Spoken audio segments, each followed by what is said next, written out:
Good morning. It's about 8:30. Probably about a mile outside of camp, mile and a half. We stayed at the 68.5 mile marker, right at there at the gates that go down to. It's 68.5. I forgot what they. Oh, it's the Rodriguez Spur Truck Trail Junction, 68.5. And off to the left, right when you come there, you're gonna see the water cache. This is how it works. Because when we first got there, we thought it came out as a trickle. Sorry, this video is so dark. Came out as a trickle. And then someone who actually had gross motor skills came and turned on the well. What you have to do at the 68.5 mile mark, turn on the top valve. Then there's a black, like PVC pipe that comes out of the well. You're going to follow that PVC pipe. It's only about 2 feet long, back to a little black valve that turns it on. And you could fill up, I filled up my 3-liter reservoir in about a minute. All right, but what the best thing about this morning has been, everything was dry. I woke up, everything was dry. I didn't have to worry about not hitting my ceiling in my tent and getting rained on or having icicles go down your back. Let me tell you, early in the morning, that'll make you scream, and I did. Yeah, just really nice night. It was very warm, by very warm, probably in the 40s. And I have a 10-degree enlightenment equipment Enigma quilt, and I was mildly sweating most of the night. Yeah, it's pretty warm. So tonight, I gotta realize I shouldn't sleep with my Light Heart Gear fleece, which is one of my new favorite pieces of gear. Probably do a review on that a little bit because it's an amazing fleece. Only 95 bucks. Light Heart Gear men's fleece is amazing. Yeah, so on the way to Scissors Crossing and then to re-strategize from there. I don't want to go back into Julian, but I might have to for an interview. I'll explain that later. But all right, good morning. And kind of neat. You see the trail goes right there, all the way down to the amazing, beautiful valley.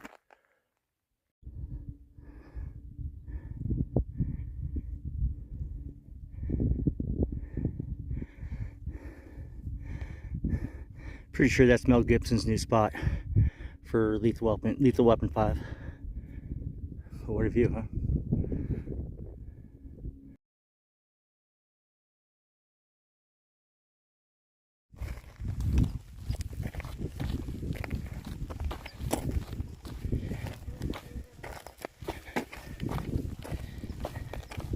March 19th, people. It snowed here a couple days. This precipitation we've been getting lately in the desert is gonna help with the super bloom this year. About 6 miles in, and not sure what time it is. I think 10. That looks like a pretty good spot for a break. Put on my long sleeve shirt, get a little sunburn. I even dig out the sun gloves. Wow, this is great. Look at this little spot.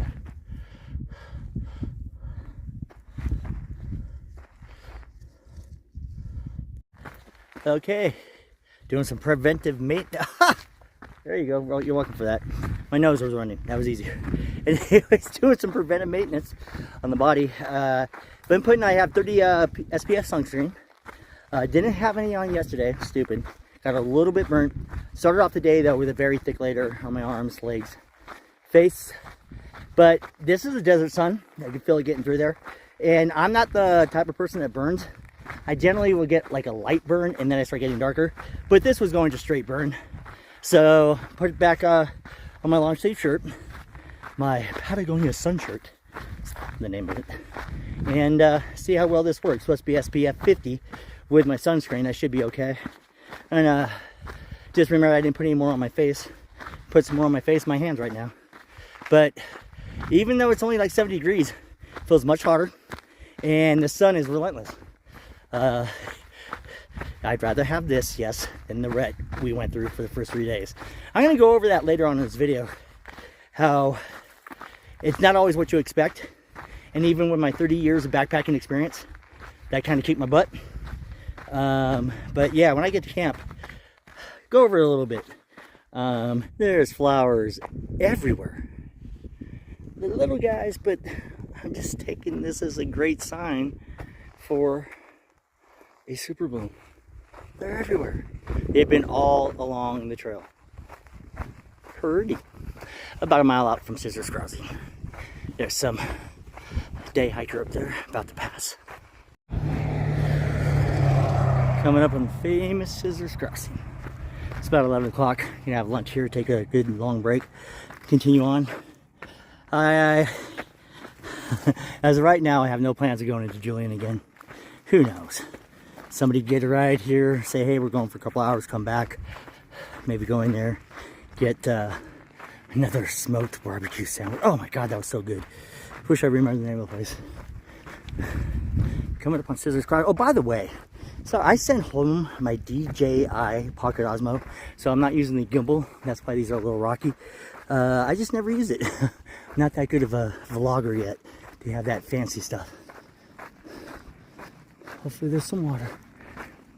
I know everyone's about Leuco tape and KT tape and duct tape and all that stuff, but I've been using these since I did the Camino de Santiago in 2018. I did the Camino Frances and discovered these over in Spain. These are the best for blisters. They stay on the whole time. They got a cushion and they'll fall off after about 5 days. And every time I get a blister, I use these and I don't worry about them again. Except when they get a little bit bigger and you have to add a little more. It's like this one. Oops, see, got a little bit bigger, so I'm going to put another Band-Aid. But this one from yesterday, that one's fine. I get the blisters in the same spot all the time. But these Band-Aids, they work great. These ones work the best. There are blister Band-Aids by Band-Aid brand and other brand, but Compeed makes the best blister Band-Aids. So when you're at Scissors Crossing, by the way, here's my little spot. It's an amazing spot. I'm going to continue on, but I dropped my stove back here, went to pick it up, and I headbutted this thing and broke it. My head won. Here's one of my other ideas I do with the Hawaiian rolls. A little peanut butter, sunflower seeds. We're going to put some jelly on it, but probably do jelly and sunflower seeds on the other one. But these things hold up surprisingly well. I mean, they look beat up, but when I say I smash these and don't care that they're in my pack and don't worry about keeping them in order, I mean, like together, I don't have to. They actually travel very, very well. And this is delicious. Okay, about a mile out of Scissors Crossing. It's about 30 gallons of water there. Legend was there making chicken burritos for people. I had too much food, so I ate my own. But it was awesome that he was there. And we're definitely in the desert now. And one thing I was realizing, there's a reason when you see those gear lists, anybody for the desert, well, everybody has the same. There's a long sleeve shirt, sun gloves, sunscreen, hat, because you need it all. I feel so much better with my long sleeve shirt on. I'm cooler. I got my sun gloves on, which I was thinking protect my hand from sunburn, but also your hands sweat, get a better grip. So I'll stop talking as I'm going uphill, but let you see the view. Very desert-like.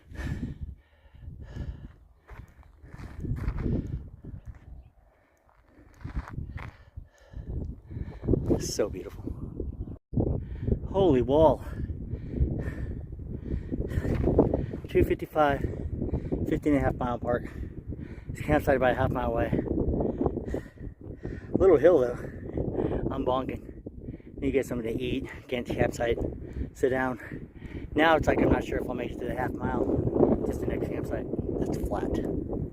That was a slog, but I made it and found my campsite. Shaded and everything. Set up my tent. So unfortunately, I probably could have got my tent in here, but you saw that thing's huge. Yeah, I would have taken up half the trail. Well, I should have done it anyways. because I am up here where it is beyond windy.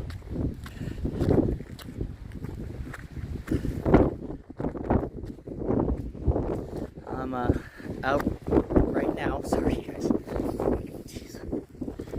Oh shit! Back. Fuck. Whoa! Tent. Yeah, but I'm gonna go tighten the guidelines. I don't know about this spot, guys. There, that man there. Hey, Doke, raise your hand. Right there, found me the best site. All you do is takes patience. I'm stupid. Well, I'm not stupid, but I just didn't have the patience. I was tired. I put my tent up in that shitty ass site exposed. This one I barely feel the wind. So now I gotta go get my tent. See it over there. That's where I gotta go. And this should be funny. I was gonna film me taking this down. There's no way. Just remember, when you're taking your tent down, a lot of people will just start pulling stakes. You always want to start with the last stake furthest away from where the wind's blowing, for obvious reasons, so your tent doesn't blow in your face while you're trying to take out the stakes. But yeah, I wish I could film this because this is gonna look funny. I see you got the back stakes out and just lays nice and flat. I still have my sleeping pad and some other things in there, so yeah, this is gonna be fun. All right, I left the guy, got this last guy line, left that on last, because it was easier to get everything out. Got my ground cover too, and now I'm gonna undo this one, wrap it up, and move over to the next side. Just to show you and again, Doug, thank you for finding this. I just missed the spur trail to these sites, but there's no stakes holding that down. That thing would have sailed away like a parachute where I was. So this should be a better night. I might actually sleep. I didn't think I was going to sleep tonight.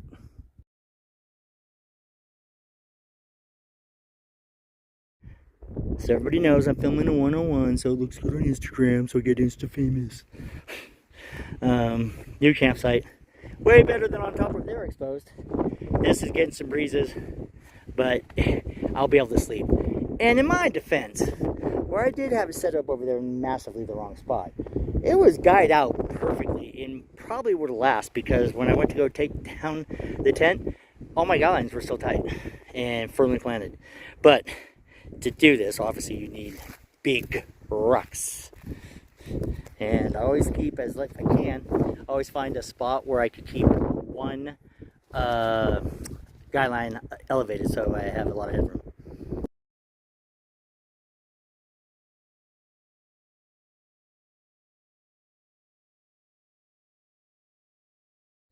For tonight's meal, we have sweet and spicy tuna with on top of some sunflower seeds, very see them, with some pepper, sriracha, and mayonnaise. All right, I was going to show this because I know my wilderness first responder friends already give me so much freaking shit for this. But I actually didn't know what happened is I put another Band-Aid on. And these things, you can't pull these off because they could actually pull your blister off. And they stay normally extremely well. But the desert had other plans for this. So what I have to do, because it popped a little bit, and you really shouldn't pop your blisters in the backcountry because of infection. And if you notice, that's a little bit dirty, so I'm going to get her cleaned up, and I'll show you the finished product. But I can't take off. I cut off with thank God you have a sharp knife. Always have a sharp knife out here. And let's get away from my Petrus. Okay, for a little extra sticky, I'm going to use some of my Skin Tack wipe that I normally use for cuts. I mean Band-Aids to stay on the cuts. But got her cleaned up around the wound as much as I can. That's just, I'm trying to get that shit off. I'm going to go at it again. And yeah, I'm going to put the Big Papa on there. First, I'm going to get the Skin Tack and be right back. Okay, there she goes. Best we're going to get it. Don't like those wrinkles, but it is going around an ankle. Put the Skin Tack on there. I think why it came off, because these don't come off, is that I only had it on for about an hour on my break. It didn't completely dry before I went and immediately went off the hill out of Scissors Crossing and just tore my foot up. I'm alright though. I am getting an extremely early start today because I made a mistake. Even with decades of backpacking experience, you still make mistakes. Like I didn't bring myself enough water. I have almost a liter of water left to get me 8.2 miles to the 38 water cache. I should be fine, but just in case, I started in the night and it's like 6:15. Mistakes were made.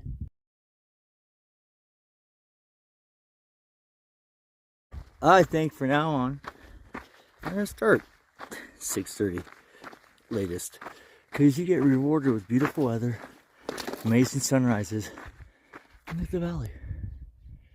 Yeah, this is probably the new routine.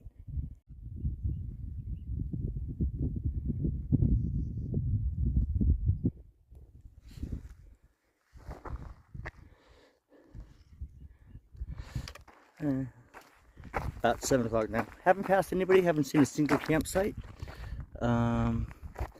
Yeah, I'm doing fine on water, I'll make it.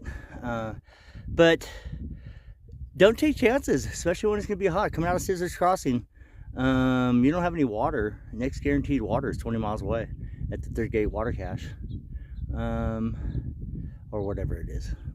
Let's call it 20. But I would leave there with at least probably 4 liters of water if I did it again, instead of 2.7. Oh yeah, at the campsite last night, there's a guy named Matthew, who actually is one of the 2 people that I know of that walked through the storm. He had a pretty decent, he had an MSR hubba, one man, so they could probably handle the snow. He said did pretty good, but he was genuinely concerned a couple times, wish he never did it. The other person, by saying went through the storm, didn't make it back. I didn't make it. She went back down. But yeah, he said it was harrowing. Yeah. He said it was pretty scary. So glad I stay put.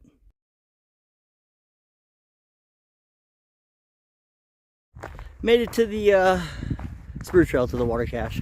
Let's see how much water I have. That much.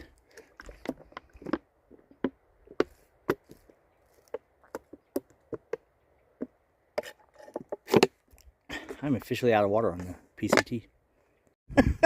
How's that for a little brunch? Hawaiian roll, mayonnaise, sriracha, and sunflower seeds. I'm actually really looking forward to it. Okay, at the Gate 3 water cache. I think it's the biggest one on the PCT. It's huge. There's about 300 gallons here. Just had lunch. Weird one. Alright, not sure what I'm going to do. I'm going to try to push 9 more miles. See if I can make it to that retreat, Mountain Valley Resort or Retreat. And I think I spend the night there really cheap.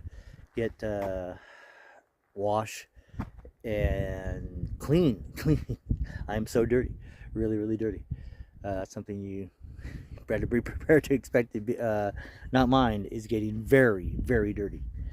Alright, I'll let you know how it goes. Oh, now Prince, the purple peeper eater, has, I got my 3 liter thingy here. Wait a second, is that leaking? It better not be leaking. Alright, I'm probably going to do that differently so it doesn't leak. Alright, third go around, how to put my water. Dumped 2 liters out of my 3 liter collapsible bottle. And so, yeah, I got 3 liters, 3 backup liters, and a 750 worth of water. And this is going to be heavy. So the trail going down to the water cache, right, the last 150 yards, is pretty steep. It's coming out of it is a bit of a slog. But what has really been great, I'm noticing the best campsites are on the way down to the water cache. And at the water cache itself is a big flat area for a bunch of tents. But some of the best campsites I've seen have been on the spur trail down this water cache at gate 3. If you tell by my hair, geez. Coming out of the water cache, that is an exposed slope and extremely windy. And just realize that you're going to probably drink a little more water coming out of there if it's a warm day, because the wind is going to dry out your mouth. And I would definitely take all 3 liters that you're allowed at the water cache. You know what I have on my brain? Pad Thai. Holy smokes, Starfire in Skagway, Alaska. Man, I want some drunken noodles, some Pad Thai, but what I really have on my brain right now, some pork belly. Oh, waterfall pork belly from Starfire in Skagway. You would fight somebody for it, and I want it. And holy shit, yeah, looks like it was windy. At the cave with Jenny and it. You're right, it's Eric. You're actually right. All right, but there's the cave, little mammy thing. Looks like it'd be some mice in there if you were to spend the night. And yeah, lots of them looking for your food bag. But I'm at the cave, 96 mile mark. All Just right. about, yeah. To say it's been a windy day, yeah, this stretch they aren't lying. 83.1 mark to the hundo mile mark is really windy, but obviously I made it to 100 miles. This is my first goal, and I'm pretty happy about it. Almost at Barrel Springs, and I cannot tell you how happy I am to be in some shade. And it's been a while. Seen some trees. It's pretty right here.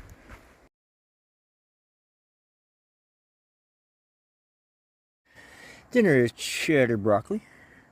Simmering right now. Delicious. What I put, I add milk powder and butter powder to it to make it taste better. God, I can't speak. I'm at Barrel Springs right now. It's about 3:30, 4 o'clock. See me. It was pretty, it was a slog coming down here. Need a haircut. Not really a slog.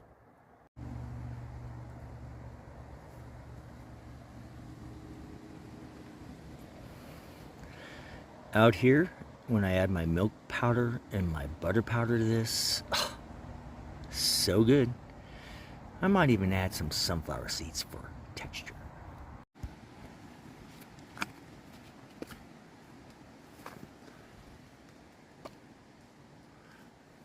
Sriracha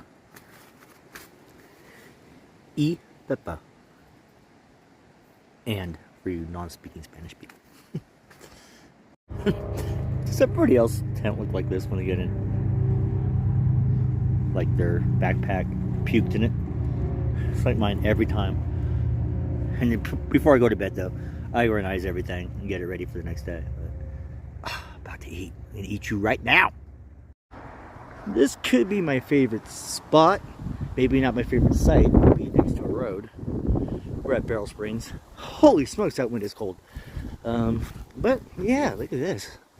Kind of the idyllic camping spot. Holy crap, that tent's huge. Let me tell you, this tastes a lot better than it looks, because that looks like crap. Literally. Really? Why are you bringing earplugs on the PCT? You see one right there. Oh.